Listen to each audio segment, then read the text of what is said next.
রূপচাঁদা নামটা শব্দটা যখন কনজিউমারের কাছে আসে, যতজন মানুষ ভাবে এটা একটা ফিশ, তার চেয়ে বেশি মানুষ ভাবতো এটা একটা অয়েল। ওয়াও, এটা ট্রিমেন্ডাস সাকসেস রূপচাঁদার জন্য। সো এটা আপনি কনসিস্টেন্টলি এটাকে বিল্ড আপ করা।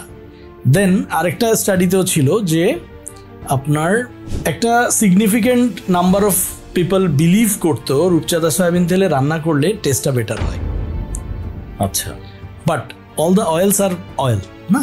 সো এই রাইট, সব ভোজ্য তেলেতে শুড বি, যদি না কোনো অয়েলে ভেজাল বা কোনো ফল্ট না থাকে।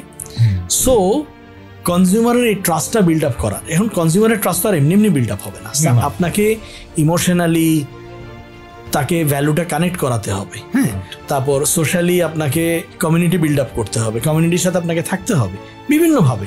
আপনি ইভেন্ট করেন, আপনি ব্র্যান্ড বিল্ডিং করেন, আপনি consumer top of the mind আপনাকে থাকতে হবে। থাকতে থাকতে থাকতে জিনিসটা গ্রো করা যায়।